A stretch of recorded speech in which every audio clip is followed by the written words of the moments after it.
Hello everybody. 2 weeks ago I asked y'all what project y'all would like to see on my channel and y'all chose this Vanity.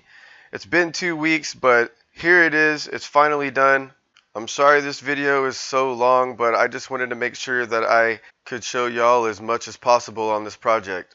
If you remember in my last video I picked out Dixie Belle's Haint Blue cotton for the accenting on the drawers. I'm planning on staining the top and using their brown wax on the blue and white painted base to mute the colors and give this vanity some extra character with a nice aged look. The first thing I do when I'm starting on a project is remove the hardware. I like to put all of the pieces in a plastic bin so that I know where everything is and it doesn't get lost. I'll give these handles a new finish with some oil rub bronze Rust-Oleum paint later on.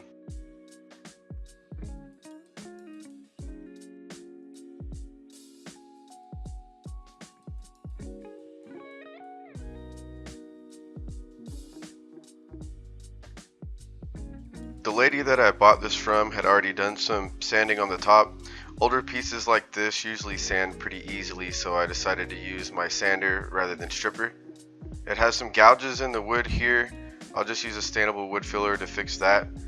These small marks here should sand out pretty easily.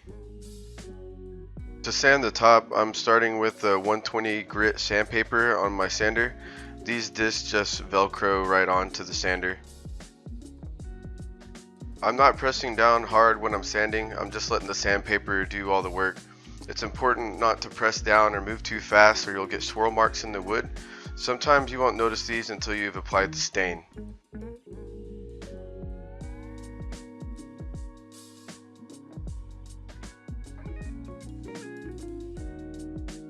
After sanding with 120 grit, I'll switch to 220 grit to get a smoother surface. This will be ready for stain after that.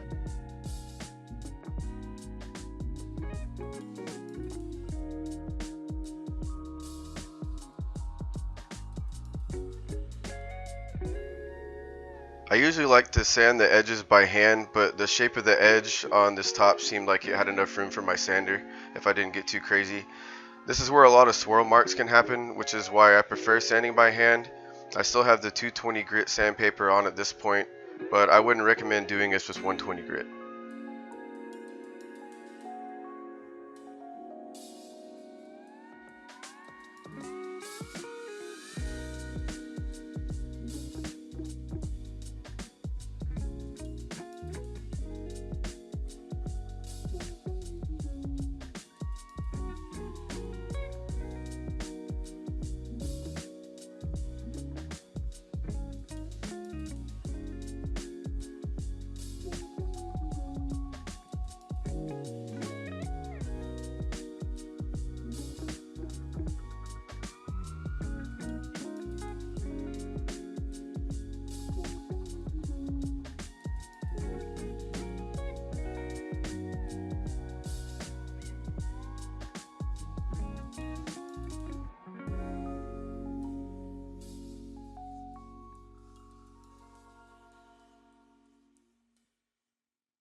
I'm going to stain this top after I've got the base finished, so the next step will be to start prepping the furniture.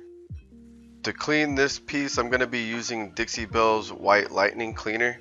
White Lightning is Dixie Belle's own TSP formula in a powder form that you mix with water. The instructions say to add 2 tablespoons to a gallon of water. I've got a little more than a gallon in here, so I'm going to use 3.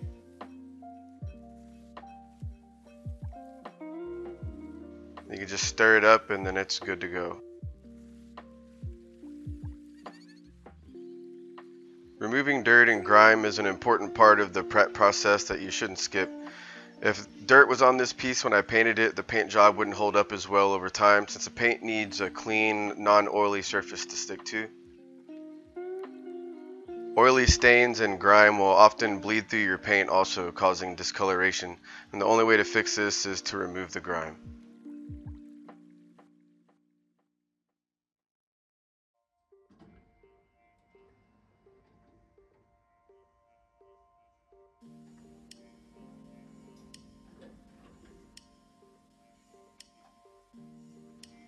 Here's a perfect example of grime stuck down in the details of this drawer. Since I can't get at it with a rag, I'm just using a cheap dish brush to get down in there and make sure it's clean.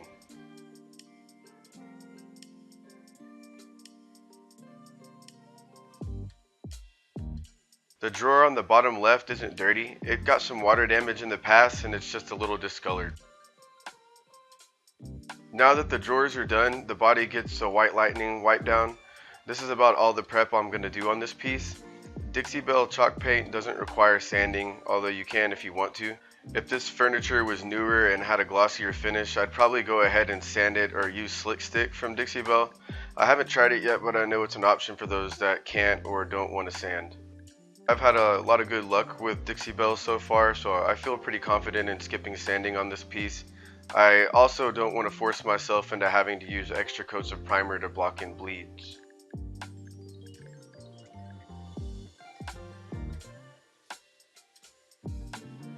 I'm going to be using Dixie Belle's Boss Primer to prevent bleeds on this piece. Bleeds can happen when you use water-based paint either over exposed raw wood or exposed wood stain. You usually end up painting over these types of areas when you have to sand a lot when you're prepping a piece. As the paint dries, the tannins and oils will seep up, staining your paint job in the spots where you oversanded. Boss acts as a barrier between the wood surface and your paint, sealing the oils in, allowing you to have a clean slate to work with. I did one coat on this piece, but I'd recommend 2 or 3 coats on other types of wood like cherry, mahogany, pine, cedar. Pretty much any red colored wood or softwood will need to be sealed to protect from bleeds.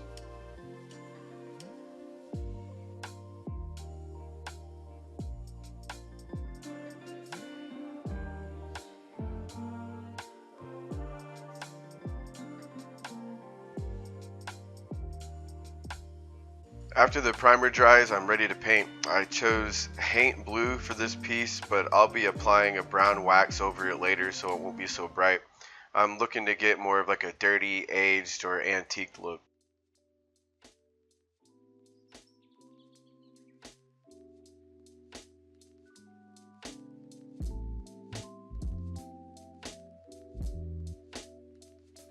I'm just using a cheap brush that I got from Walmart. I've been meaning to get my hands on some of the Dixie Belle synthetic brushes. High quality brushes will make things a lot easier on your hands and give you a smoother finish in most cases. But this one gets the job done.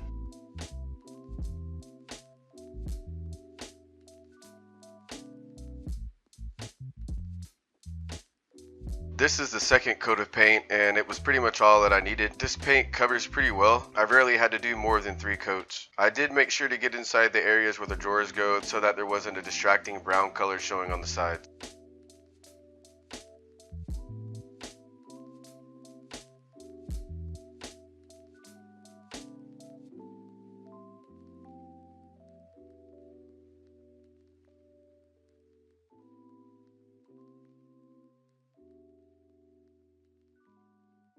The drawers also get 2 coats of paint.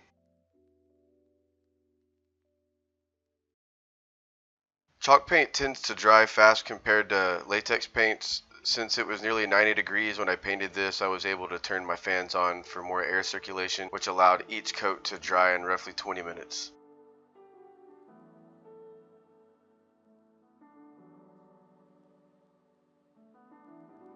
This is the water damage drawer that I pointed out earlier. You can see where the drawer front is splitting. Rather than make it look perfect, I decided to wood glue it to make sure it was secure, but I left the crack lines for some character. For the white on this project, I'm using Dixie Belle's cotton. Rather than spending time taping stuff off, I sprayed water on the areas that I don't want the white to stay on and dry off the areas where I want it to stay. This keeps the paint nice and wet so you can come back with a damp cloth and rub it right off.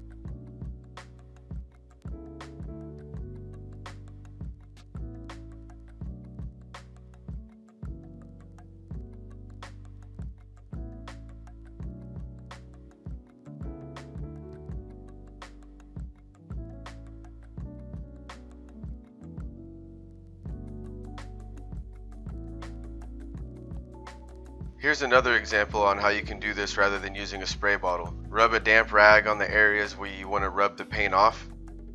Apply the accent paint, then wipe it off with a damp rag.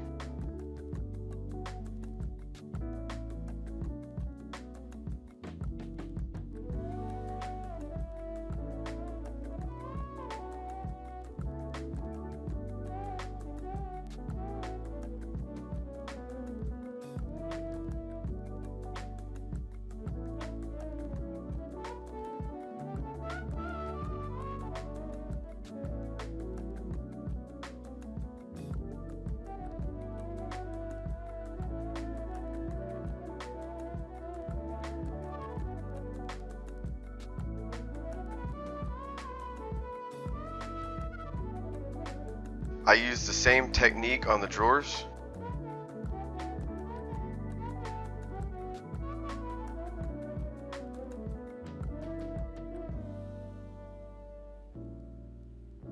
I'm not too worried about getting paint in the details on this drawer. It's going to be covered up by the brown wax later anyhow.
I put all the drawers back in just so I can see how it's coming together.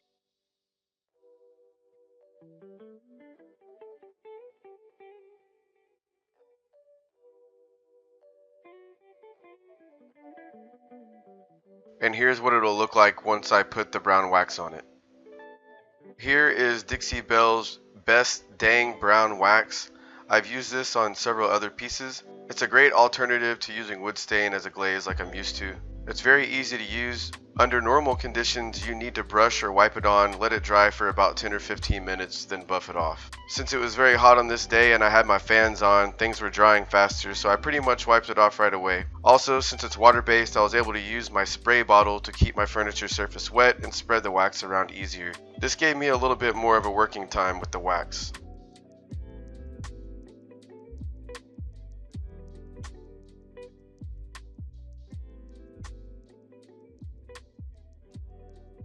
I placed the drawer back in the vanity so that I can make sure everything matches as I'm going along. I feel like one of the most difficult parts of glazing or antiquing is making sure that the color tone is correct across the whole piece. This is a mistake that I made whenever I first started and something that I see very often when people are trying to learn how to glaze.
Again, now that the body is finished, I go back to the drawers. I almost always antique the body first, then the drawers. This lets me make sure that I can match the amount of color and texture on every part of the piece.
Here's another example of the drawer color being off. I just keep wiping off more and more, frequently taking a step back to look at the whole piece until I get it how I want it. I've actually got a damp rag that I'm using to take off more than I could with a dry rag, then coming back with the dry rag and blending it all in a little bit. Again, it was really hot on the day that I worked on this piece, so I had to be a little bit creative.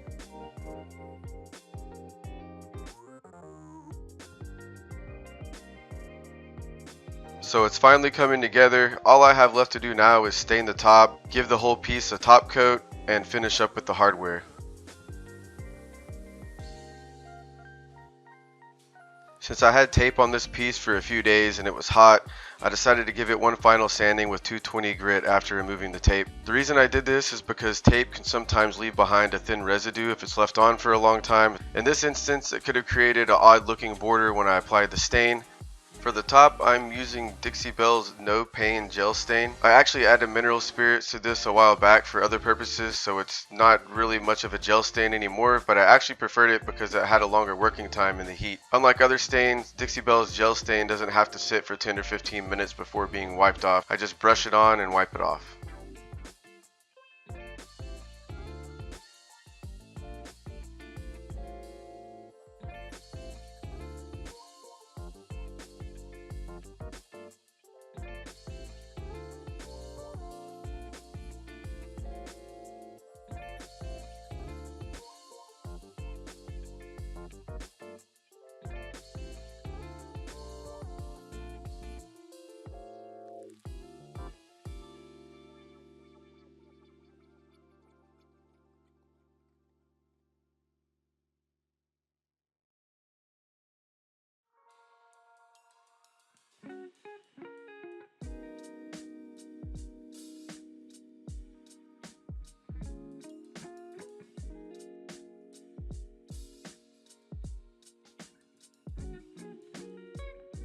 Now that all the hard work is done, I can put on my respirator and get ready to apply a top coat. I applied 3 coats of Dixie Belle's gloss top coat on this piece. Using my sprayer, I applied 2 light coats, sanded with 320 grit sandpaper, wiped it clean, and then applied 1 final thicker coat which dries nice and smooth.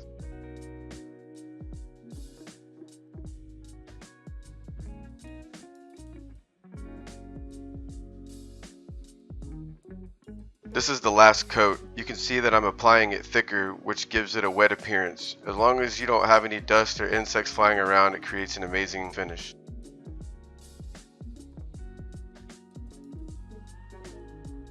Now that the final coat is done, I'll allow that to dry while I finish up the hardware. This hardware already looks great, but because of the new color of the Vanity, it doesn't really match. I'm going to paint this hardware with Rust-Oleum's oil rubbed bronze. Usually 1 or 2 light coats will do the job. I found it to be very durable.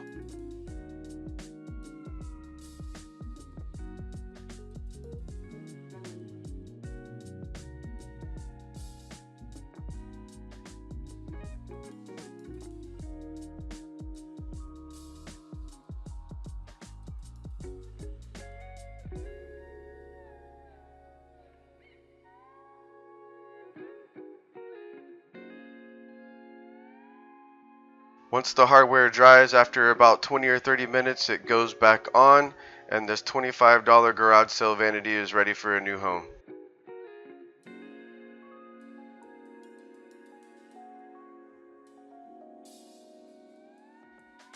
So here's the finished product, everyone. I love how it turned out. Let me know down in the comments what you think about this piece or what you think that I could have done differently. Thank you to everyone for watching and participating and choosing this piece. I hope I can get another video out for y'all by this weekend.